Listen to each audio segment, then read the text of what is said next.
Kia ora. This is a Wild Magic Tavern podcast. Welcome to Fury of the Small!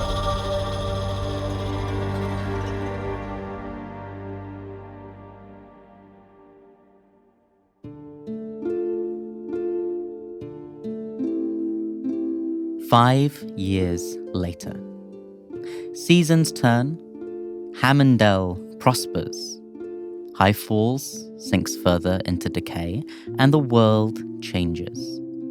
The Scimitar Shores are becoming a tamer place, the wild parts of the world, driven, eventually, inevitably, away. There has been a war against some giants that has been resolved peacefully. All the dread vampires of the High North have been slain. A recent dragon insurgence has been all but quelled.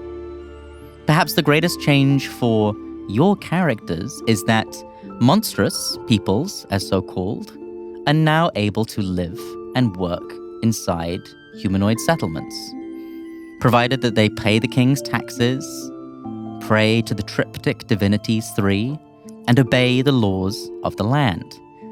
It is not uncommon now to see a bugbear serf working in the fields, or a full-blood orc bartender, or a lizard folk selling wares in a country market. In our prologue, we're going to begin in one such market, in a town so close to Hammondell, but of course, distinct in the eyes of its citizenry. A white horse in royal livery is pulled to a halt in the town square. It is not the Falling Apple Tavern, but similar enough. A rider, a herald of the crown, blares on a long trumpet, and the small folk gather around to hear the king's latest decree. What'll it be this time? New levy, I bet. New war, I bet. I heard those dragons all but done for. These whispers reach your ears, Mr. Scritches. You stand amongst this crowd. Just a goblin. At the end of the blare of the second trumpet to allow the greatest possible crowd to gather. Rejoice! Rejoice! Our princess, Mercy Deschamps, has been liberated from the clutches of Skree, the green dragon, great fell of the green wood. In celebration of her miraculous return, her father the king has called for a day of celebration and holiday for all subjects of the Scimitar Shores. Make your pilgrimage to give thanks for our princess and to her betrothed savior, Sir Norbert Reinhold, upon their wedding day, this summer solstice. Scritches, you hear this pronouncement spoke, and you smile. The festivities are to be held in Everbalm, the city of eternal summer, golden capital of the Scimitar Shores. All peoples of the realm, high and low, are invited to participate in the event. Weeks of festivities precede it. The joy at Princess Mercy being restored also crowns the end of a long struggle against a tyrannical reign of dragons that nearly encroached upon the lives of all on the coast. There have been such ceremonies before. One for when the vampires were slain, one for when the giant truce was negotiated. Each time, the heroes have been acknowledged. But that's old news because today is a royal wedding, and it will make those previous celebrations seem small in comparison. We are in the Palace Plaza for this adventure. I need you to imagine it's almost like the Vatican has the Vatican building, and then that huge circular plaza in front of it. Imagine that site, but in place of the Vatican itself, the domes of it, see a full, beautiful fairy tale palace. The tallest spires, flying buttresses, bridges, the roofs are gilded in gold, the walls are pristine white. And inside the plaza, there are the statues of the three great gods, the triptych. Through the golden archways of the plaza, throngs of citizens flow. They are welcomed by the sounds of market stalls, cooking food, songs of prayer. High above, airships float. You can see the glint of telescopes and binoculars trying to catch a glimpse of where the oath shall be sworn at the very top of the palace stairs. The crowd is heavy. In 1 hour's time, the vows shall be sworn. And in this scene are your goblins. How they have arrived there is up to us. But in this adventure, at any point, you can, each of you, one time, flash back to something that has happened to your goblin in the last 5 years. Maybe it's some planning that was done before this event. Maybe it is a key moment that has changed them. But we're going to take the structure of a wedding, we're going to blend it with the structure of a heist, and your 4 goblins are there to carry out an assassination. Make note of some locations in this plaza. There is a great circle of merchant wagons who seem to be selling ceremonial merchandise. There is another section where there are food carts with all of the delicacies and delights of the kingdoms and its fiefs. There is a pageant wagon performing a puppet show. There are banks of high gallery seating where nobles sit with the best view of the wedding at the top of the stairs. In a little cordoned-off area in the Northwest Plaza, there is what looks like a basket that might be attached to a hot air balloon. But in place of the balloon itself, a great circle of runic magic that carries those who pay up to one of the airships for the best sight from the skies. The speeches are to be conducted at 3rd bell. 2nd bell has just rung. In the crowd are 4 goblins. You do not need to be together. But where do we find each of you on this, the longest, most beautiful day of summer in a city where summer is eternal? What plant life foliage is around? There are beautiful toperied bushes in the likenesses of Sir Norbert.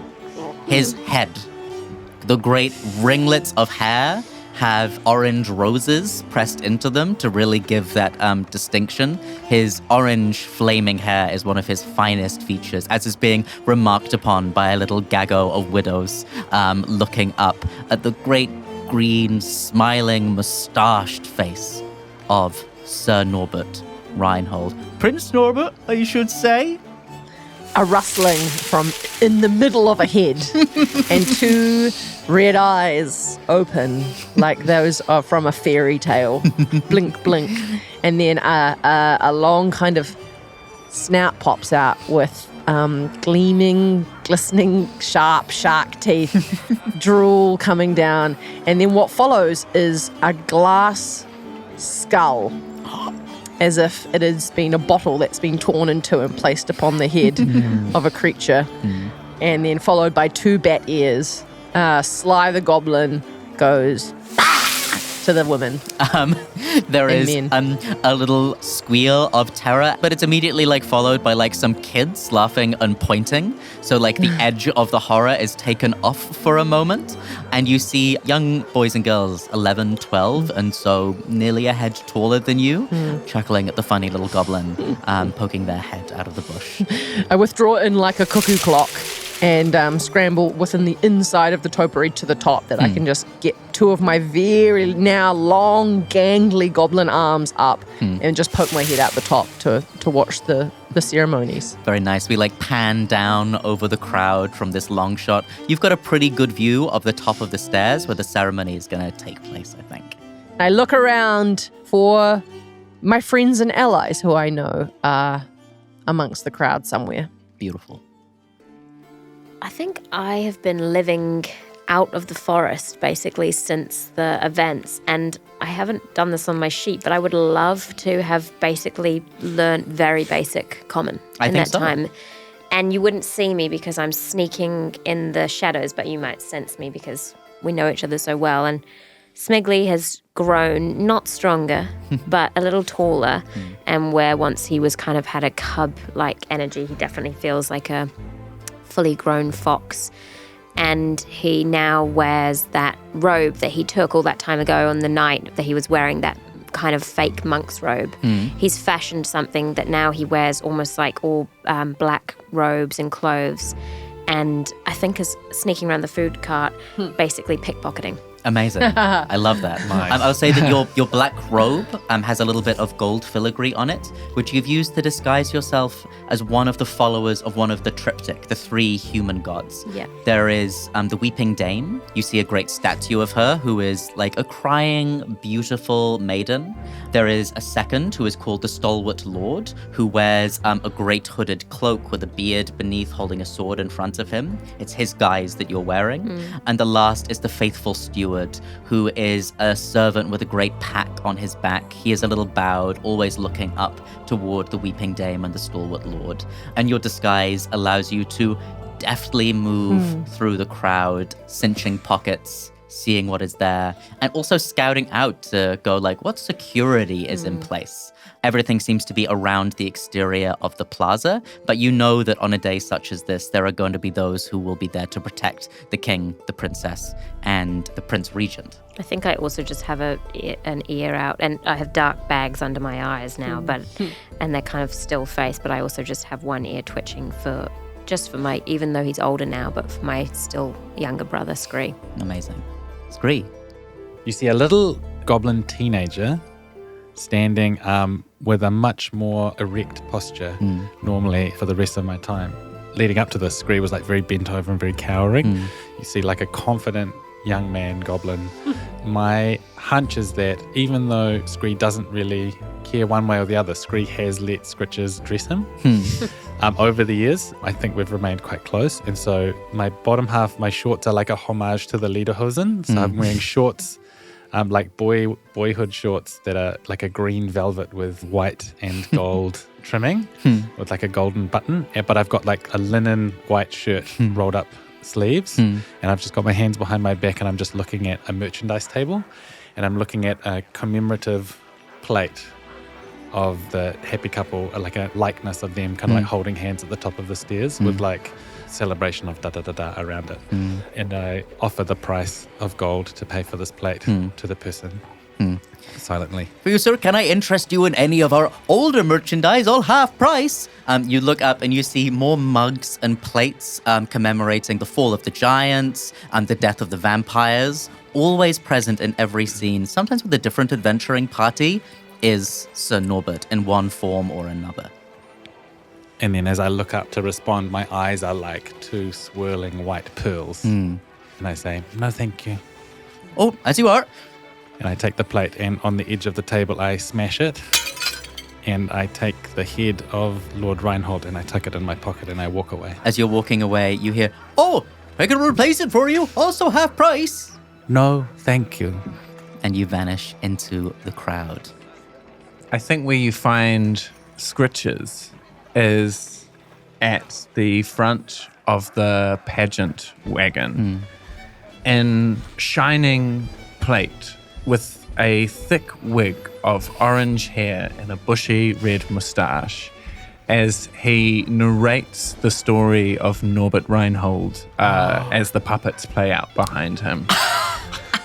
And so it was that Norbert Reinhold wandered in single-handedly and took every head of every giant in the land. The little toy sword sweeps and all of the little heads are pulled off by a string and rattle down on the ground and the children all applaud. And the people rejoiced. We rejoice! Yes! Tell the story of how he killed the vampire lord! Well, that's a particularly good one. He pulled the sun into the castle and the vampires were extinguished in a flash. You see as the little castle's doors are knocked open and a bright light is shone through and all of the vampire puppets just collapse into little pools of silk. tell the story about how he rid the goblin menace from our shores. Oh, yes, Norbert was particularly brilliant with this one. He carved open a hole into the earth and wandered down to where the demons were. And one by one, he slit the ears off and put them in his sack. You see that this last call had sort of come from like some boys like in their 20s, clearly a little too old for this puppet show, who are trying to get a bit of a rise out of you. Yeah. Can I roll to see if it gets a rise out of me? Make a little wisdom saving throw. Cool. Natural 20. Natural 20. You keep your cool with such aplomb. You are so graceful that you make them look bad. And to those at the back who made those comments, would you kindly leave the stage if you're not going to celebrate Norbert the way he should be? Yeah, sod off, brother. Yeah. The puppet show continues to play out these deeds. Scritches, it had been your troop's intention to find and reach Everbalm. At the noted ceremony that Carla had indicated in her pocketbook, she knew that one of Norbert's campaigns was coming to an end, and such an event as this might be occurring. And indeed it did, but you were too late. In the case of the falling of the vampire lords, what was it that stopped you or one of your other troop members from making that particular celebration? Something occurred in your life that meant that time you missed your chance. What was it? I think Smiggly went missing. And as much as I wanted to press on and make the celebration, I had to find him. Smiggly, what cause would you have had for some time, months, maybe years, to step away from the goblins of Jagged Jaw? I think I felt probably different after the thing, and it was less of a, I think it started with sneaking out at night for an hour or two, and then it just progressed into maybe a week or two, just trying to find my own way. And I think now I've probably sunk into quite a comfortable rhythm of living alone, and kind of like that distant family. We've agreed to meet here. Whenever I see my uncle, I feel warm, but I'm just more reserved than I once was. What have you learned about the world that you've explored? Gold. Money rules everything. And that I'm a very good pickpocket. And that the best way to take care of my brother is to be rich and invisible. Amazing. You say this as you manage to cut 3 strings of purses, 1, 2, 3, in a row, let them drop into your heavy bell sleeve that you have. There's a little moment, a pause. At eye level to you, you see another goblin. This one, a very pallid, almost sickly yellow-green, tiny little ears that are flopped forward like a dog, who pauses, gives you a little wink, and then pulls back their waistcoat to show the pocket watches that he has been taking. I think I just smile a little bit, but it doesn't reach my eyes. Happy celebration day, do ya? And he heads off into the crowd himself. There is a moment that you've decided where you need to gather back together to go over the plan one more time. Where do you four meet? I think by the time you step off the stage and kind of go around the back to your little The dressing room. The dressing room, but it's just open, behind a cart. Yeah. I'm just standing there with Potato sitting next to me. Say, hello, Uncle. Hello, Skree. Frabjust day to you. Oh, hello, Potato. You did a good job out there. Grinning and bearing through it all. Yeah, it'll all be worth it soon. As you say that, you sort of step out, your showman's composure leaves a little. 5 years, taken a bit of a toll on you, I think. I'm quite old now. Knees hurt a little bit. You're almost there, old man. Soon you will be going to the forest that reaches to the sky. Yeah, just gotta make sure these ones are all right first. Indeed. Well, we have been going well. Nothing out of the ordinary this time. And soon we will have all 4 of us here at the right place and the right time. Ain't that right, Skree? Yeah. And I'm fashioning, I get out a little poppet, a taller one, and I am fitting the broken shard of the plate into the head of this poppet, and I tuck it away. How does Sly Two enter the scene? long fingers reach around the edge of the puppet cart and pull it like she's trying to poke her head around, but she's so strong that the whole cart goes go, go, go, go. And you never get used to the horrifying visage of Sly as she has grown not in width but in length. Like her arms are just so gangly, and she's pretty much consistently now walking on all fours, almost like a lupine kind of long legs. Almost like, I think she moves the way that like No Face moves in Spirited Away. Oh, when amazing. They're on all fours. Yeah. The scary scene. She's got the thick glass skull where her like brow bone and her eyes and stuff sort of bulge up against this glass, and the jaggedness sort of cuts at the edge of her face.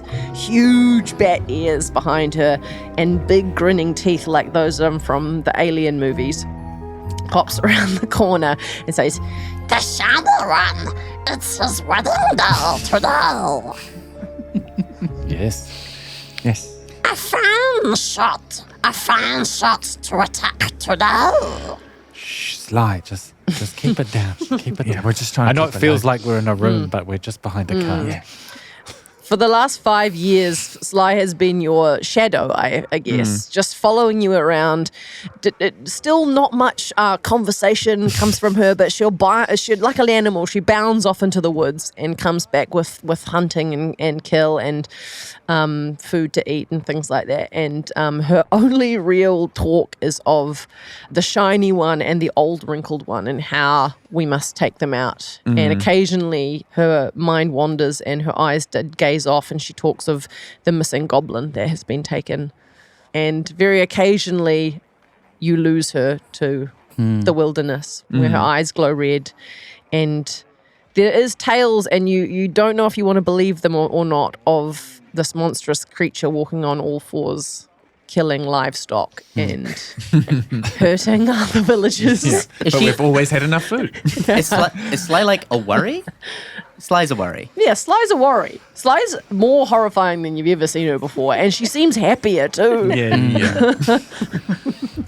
There's a little moment, the three of you gathered, one tick of a clock too many for Smiggly to join you before he eventually does. There you are. Uncle. Skree. Hey, Smiggly. I give Smiggly a big hug. What have I said about being on time? I know. Well, I got you this, and I'll just put forward whatever I've gathered from the markets. Like you share out like every little scrap of coin that you've got, like so quick as well with your sleight of hand. Like you quickly like tot up a little pile. The largest bag is pressed into Skree's hand, an equal sized bag for your uncle and Sly. Still not sure what to call them in the family dynamic. I think weirdly I feel the most comfortable with Sly now. Like with Skree and Scritches, it's sort of awkward family, like hello there. Yeah. And with Sly, it's somewhere between like a warm auntie and a dog. So I kind of like reach for her hand and sort of just squeeze, and we just have, I imagine, just like a silent. Yes. Huge smile on Sly's face. Yeah. Good to see you. You all start for a moment as there is a popping sound. You look up and priests of the triptych are sending arcs of light up into the air, daytime fireworks which still shine brilliant gold. The noise will cover whatever conversation that you choose to have in this moment, as all eyes are up in the air, and from the airships you hear whoops and giggles and screams as the fireworks explode. Uncle, I've been thinking about how best to follow through on today's plan, and I really don't think we should wait till the ceremony. I feel it's important we strike out of the public's eye. I think so. Yes, it seems the only way. There's too many of them otherwise. I've seen there'll be guards and all kinds of people here. Okay. Yeah, that could work. That would mean we move now then. Well, surely he'll be in some chamber getting ready. You know how humans are. Yes, we must lay him in his bed. Yeah. I did have one other idea. Over the last little while, I've just been saving all my pennies and what you've contributed here. It looks amazing. There was this magic user that said they might have a scroll that could make someone do something that they didn't want to do. If we could get Norbert to do something really horrible in public, that could be nice. Oh. That's a wonderful plan. Yeah, like something really, really bad. Turn the hero into the monster who is. Yeah, let the people see what he really is. And then we kill him. Or let the others kill him for us. Yeah. All right, well, what will you need? I guess the gold that you've gathered, the gold that I have. Oh, but maybe we go see that wizard. Let's go. Okay. Yeah. I'm going to say some of you go, some of you stay. Cool. Who's going to go and hit up this contact with Scritches? The brothers both pause. Both said they're going to go. What do you want to do? Oh, I don't mind, Skree, whatever you like. Do you want to go see if your idea will work? What, you mean do some reconnaissance? Yeah, closer to the palace. Sure, I guess, yeah. Okay. It's good to see you anyway. Yeah, I love you. Yeah, What? nothing. Okay. Okay. And I'll just fade into the shadows. Sly, you look left, you look right. Which way are you going to go? Follows Smiggly in the shadows. Amazing. Fall into her stead, bounding. Disappearing into the crowd. You lead the way to the magic shop, which is, compared to anything that you saw in Hammondale, a vast 2-story apartment store. As you enter and a magical bell rings, the smiling face of Blusterfer can be seen everywhere. Glass Cannon Enterprises, the Sorcerer of the Shores, Blusterfer's Brews. His merchandise is on every piece in this shop. And as we sort of pan away from you guys in the department store, we go down to the form of Smiggly and Sly. How are you going to try and gain your reconnaissance of the royal palace? I'm looking for an opening. I imagine there's a lot of coming and goings with servants and things. The doors will be open. There's preparations. Yeah, I'll say that you guys exit out the opposite side of the plaza and make your way around to the back of the palace. The palace is surrounded by a moat, but several drawbridges lead to its rear entrances, where you see all of the backstage business that you would expect for an event such as this. The feast that is to be held in the royal halls later on, troops of soldiers getting ready to do a march with cavalry through the streets. You look at all of this bustle and this business, and you think that there could be an opening for you there. Can I tell that Sly's with me? Yeah, I think so. Yeah, nice. I think I'll just sort of... I don't want to do any danger or anything, but I'm just trying to slip in. And also with my basically been robbing houses for 5 years now, I think just trying to sense kind of what the layout of what the palace is as much as possible from entering through the back. Okay, I'm going to say, are you doing this in the guise of you're just trying to get in you belong there? Is it like a performance check, a deception check, or are you trying to stay completely out of sight? I mean, ideally it's kind of slipping in the slipstream of others, so it probably is just trying to stay completely invisible, but yeah, I'll try a stealth. As you begin to move into the chaos, you look around you and out of another piece of topiary showing a great rearing horse, the head of Sly, pops out. Sly, for all of their great strength, is not a subtle creature. No. And this crosses your mind. Just wait here for a second, Sly. I won't be long. I will look from the top. And I point up, climb right to the top, and I push the rider off the horse topiary and replace myself and just sitting atop the horse in stillness. And then I turn and wink. Nice one, Sly.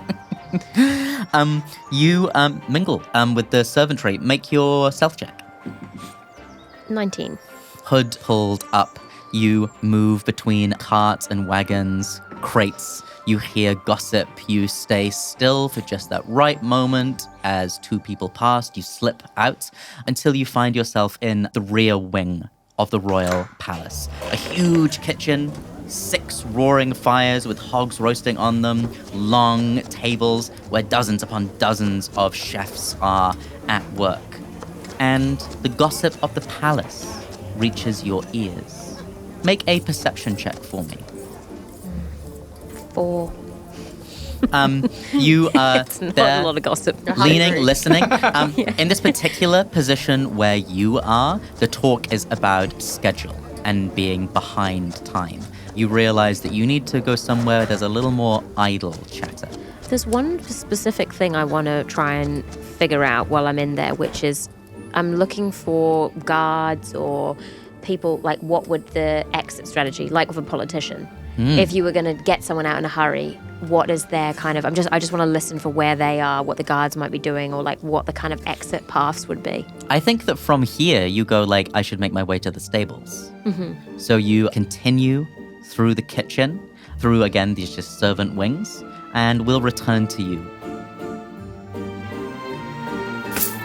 Gold changes hands. What is the spell that you are seeking to purchase? Either dominate person or major illusion. Whoa. I think Major Illusion is too good to be true. I love that. Sorry, no, not as in like you can't have it. I think like that's just such a hot to trot idea. Yeah. You are dealing with a gnome who has the tiniest little spectacles balanced on the end of a very long nose. The styling of their hair is almost like it's gray and silver and swept back, but almost like into like anime points. Yeah. And you are standing in a tiny little private booth that you might be sold into in like a shop like Tiffany's or something. And the scroll is being spread out in front of you. Yes, of course, it does require a little touch of magic in order to be able to cast this yourself. Maybe yourself is so blessed. Well, I myself am not so blessed, but my friend here happens to have quite the knack. Leaning against the wall, the back of the room, cat on the shoulder. Yes, familiar of his own, I see. Yes, for 2,000, shall we say, I'll part with the piece. No problem. You slide across. Yeah, no, I think it is no problem at this point. 5 years of saving. Yeah, you slide savings across the table. Oh, my, gold piece, no less. Thank you so much. And he, What's his name? his name is... Just one more time, please, his name? His name is Alabaster Buckland. Yes. I'm going to write it down in case it comes up later. It will. He quickly rolls up the scroll, puts it into a case. Anything we should be aware about when, performing this magic? It's going to make the show incredible. Is your nephew, friend, capable of casting spells of the third order of magic? Skree? I think so. You don't quite know what the third order of magic is. What is the highest level spell slot that you can consume? It is third. As you are there, Potato says into your mind, Third order mights. I know. but you would be able to cast this spell without having to make any chancey roll. If your friend is capable, should go off without a hitch. Fantastic. That is wonderful, wonderful news, Alabaster. The show is going to be something that is going to be spoken about for years, and it is all thanks to you, really. Well, I'm glad that your little mummer's show manages to fold in so many of our delightful wares. Yes. And if you will excuse me, he checks his pocket watch.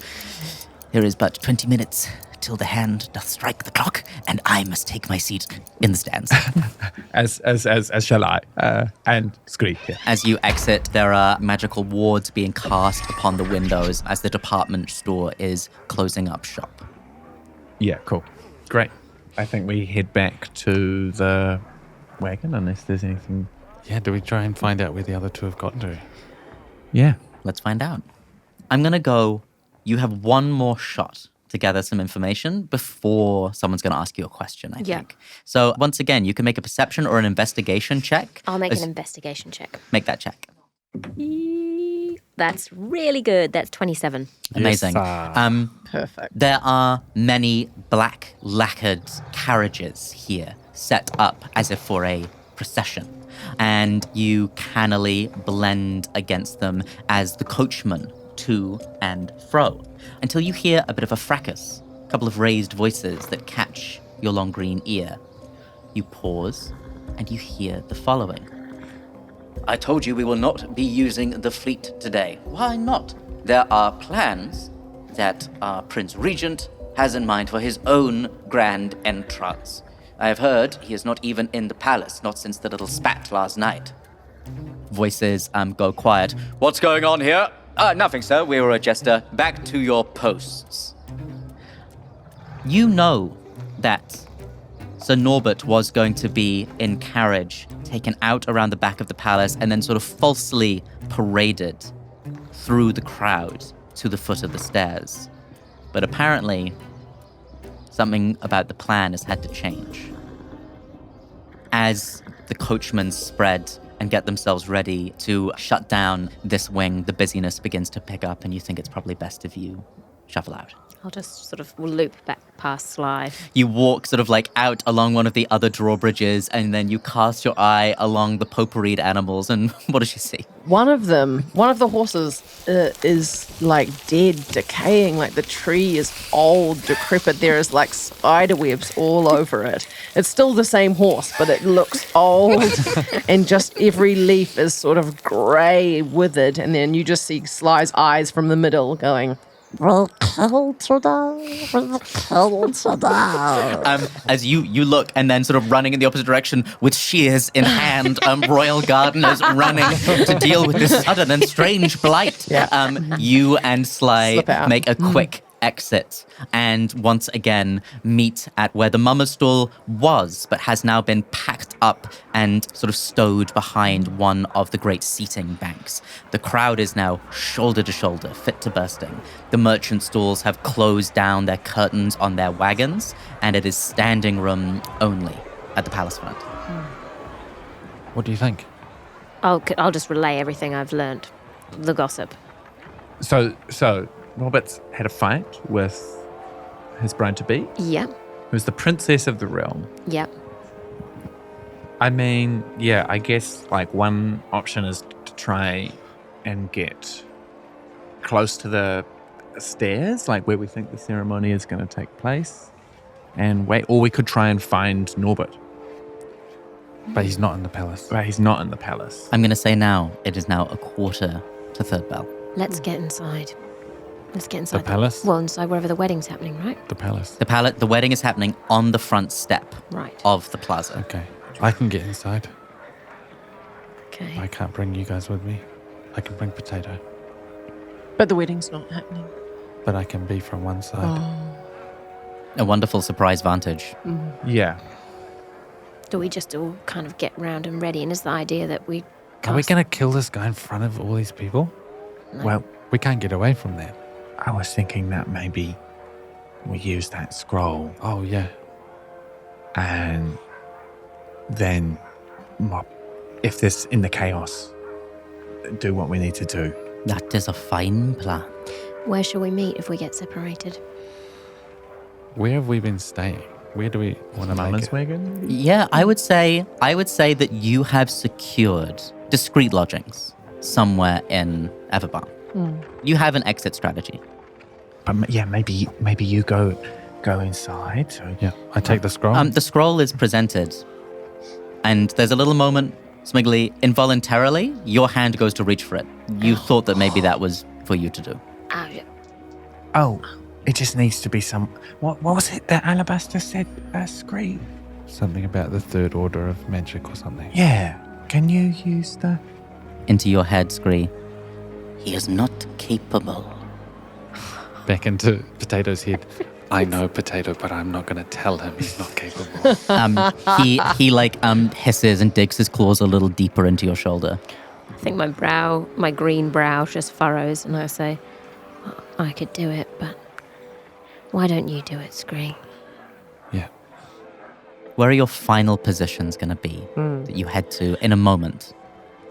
I will stand close to the stairs, hit his head with the bone club. An airtight plan from Sly. I will wait till he becomes the monster. You must trust me. We all trust you, Sly. Inside check. I rolled a natural one. I think Sly has the best intentions. Yeah, great. I got 20. Yeah, I think like you trust the fact that Scritches believes you will hit him in the head with a bone. As I have many times, so many times in the past, I pull out from kind of tucked in the back. You haven't really been able to see it tucked into my sort of vine holster, but a matted old ginger Karen wig. And I place it atop my head. And I pull out a muslin blindfold and tie it around my eyes. And then I'm going to try and make my way to the very closest. I want the best view of the wedding. As close as possible. I want to worm as close as I possibly can to where the bride and groom will be. Yeah. Where will the rest of you end up going? I grab a bamboo cane that I've kind of had rested against the wagon. I nod to my friends and I walk out, and as a human man is like taking a step, I walk in between their legs with Potato following me and duck around, and by the time I've emerged around the other side of the legs, I am a blind gnome man with a brown comb over and pearly white eyes and a full lederhosen. And I'm going to make my way to the corner of the palace. You watch this little moment occur, like you couldn't have spotted like the spell work. It's still an effort for you. You watched over the course of those first 2 killings, Rhapsody White and Carla, your brother who apparently had so much potential struggle with his spell work. But as his years caught up with yours, the promise of what your mother and father said came true. Sly, you don't quite understand. They've been trying to explain it to you now for some time, what this wedding is. You think you understand. But as you shoulder your way to the front of the crowd, it's still pretty weird. Like, these 2 people are meant to be together forever? Forever? We're gonna be together forever.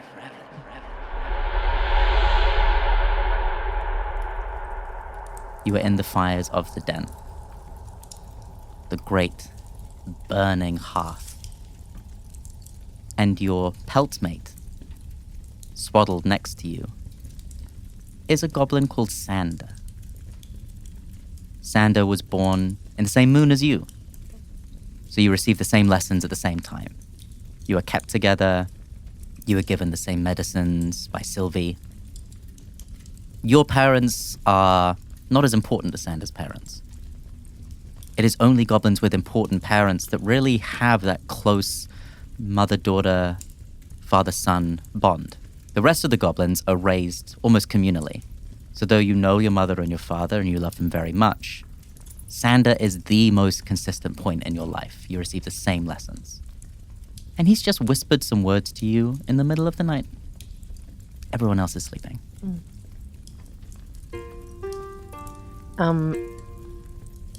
Still huge ears, but much smaller little frame. Huge red eyes blink open. Just about to go to sleep, looking over at her best friend, Sander. What did you say? We're gonna be together forever. That's what I think. Yes. We're gonna be hunters. Like Scansion, like that. Yes. And I can set the traps. I can talk to the forest. No, you can't. And he sort of rolls over. Let me look at your eyes. And I push him away. Maybe you will. What if you get magic? What if they start teaching you different? No, I will say no, because I want to stay with you. That's nice. Forever? Forever. If you learn to ride, I will learn to ride. If you learn to fight, I will learn to fight. Many years later, the moment when Sandor told you that he was promised in marriage to another goblin of another clan, miles and miles away. You did something terrible. But you don't remember that.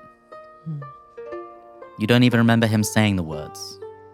But as you stare up at where this nasty man will be wed to this presumably nasty woman forever, something inside you, like, still struggles against that idea of together forever. Scritches, where do you place yourself in the crowd? I think leaning on the fact that I am dressed as like a... What's that? Sorry, we're just laughing at how sad it is. It's honestly like a really Disney sad. film. You're gonna cry. It's like, Really sad. I can't handle it. So sad. Let's stop it. If you learn to write, I will learn to write. So sad. Make it stop. We needed a tension release. We really did need a tension release. Oh God. Oh, you silly billies.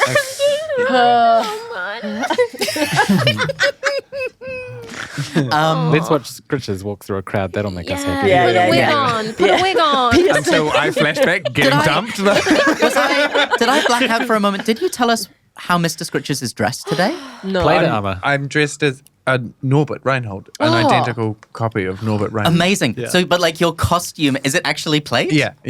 Huge. Yeah, I think Scritches is kind of like using the fact that he's dressed as Norbert and is trying to kind of like pass off as a small child, being like, he's my hero.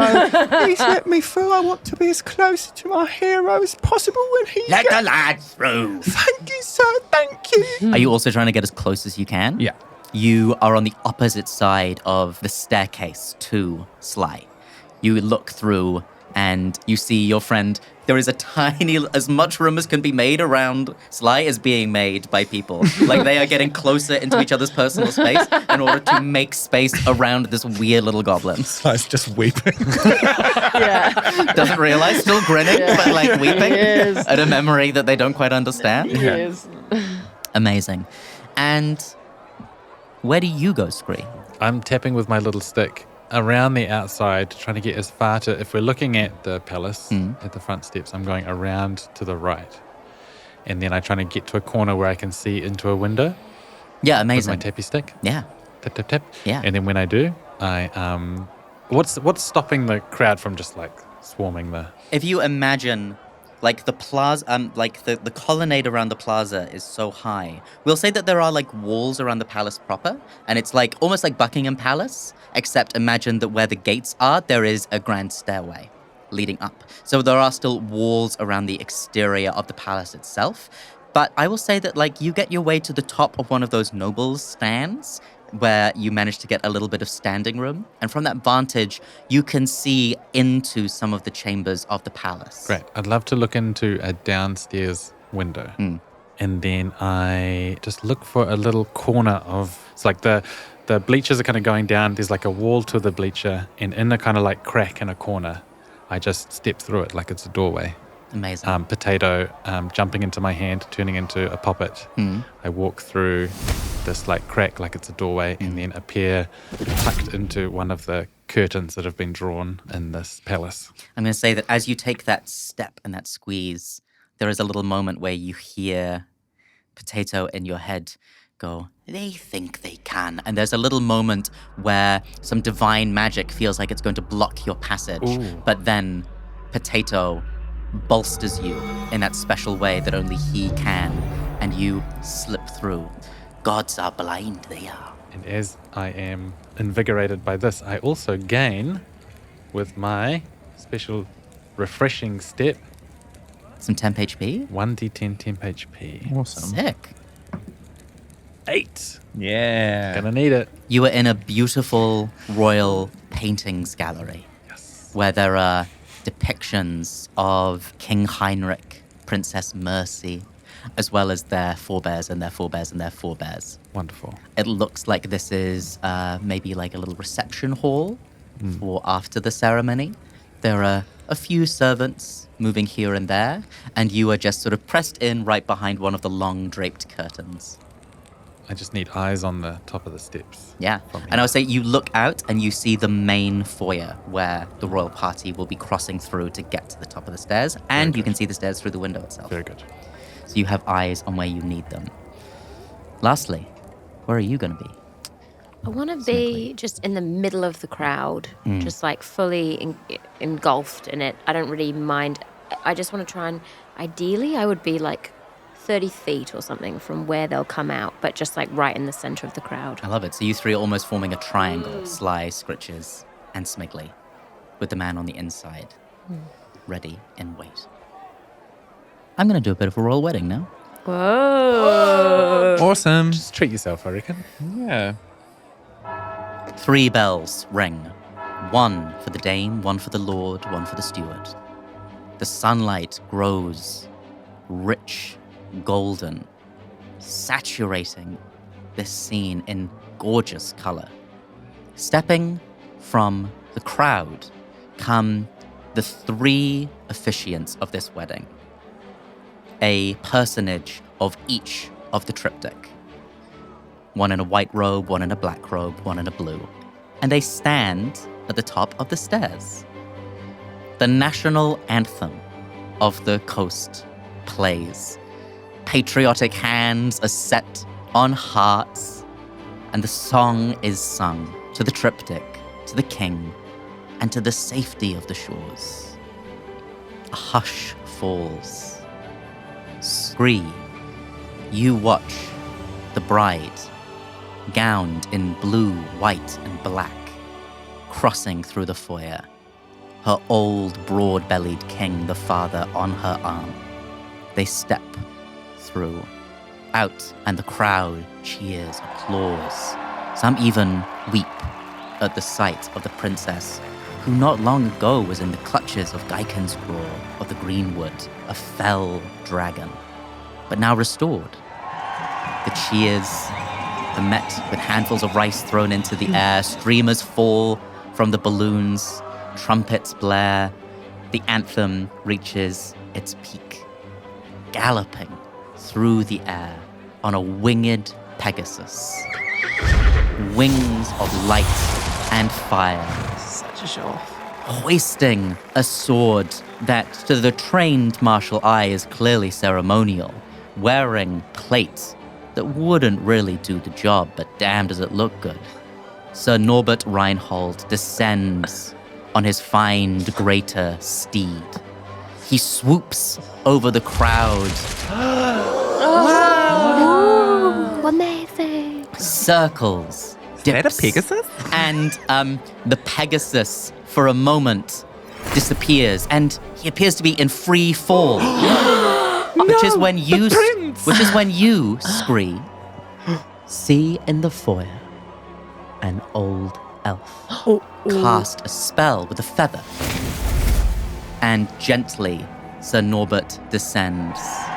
The old elf smiles and joins a retinue of royal family at the top of the stairs at the mouth of the palace, smiling down at king and daughter. And at the side of the old wizard is a goblin with one ear, dressed in a beautiful blue suit with gold buttons. The ceremony begins in earnest. The king asks Sir Norbert to kneel. He is awarded with lands and with titles. The 3 priests of the triptych approach. A spell of truth is cast upon bride and groom that they accept in their hearts. Holy light is shone upon them to show that there is no evil in their soul. The vows are conducted in a sphere of silence, the private moment between bride and groom. But soon the unison voices of the priests call out. Do you, Princess Mercy, take this human man, Norbert, to be your husband, Regent? I do.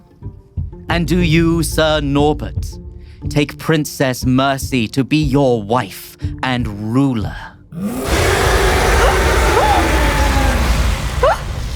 A skyship is torn by fire. We know his only enemy.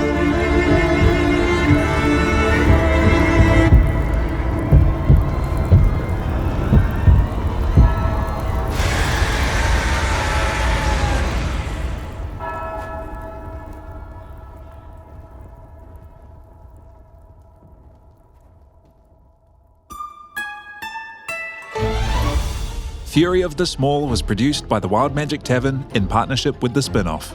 It was written and game mastered by Paddy Carroll, with Tom Eason as Skree, Hope-Higginson as Smiggly, Arlo Gibson as Scritches, and Brynley Stent as Sly. Series artwork is by Lars Cawley. It was produced, edited, and sound designed by Aihe Butler. Special thanks to Sam Small, Olivia Marhood, Lewis Gregory, Mad Chapman, Jen Follett, and all our nerdy mates we've played D&D with over the years. Check out the Wild Magic Tavern on Substack, Instagram, and YouTube, and if you really enjoyed listening, please rate and review Fury of the Small on Spotify or Apple Podcasts. Thanks so much for listening, and we hope to have you back at the table soon.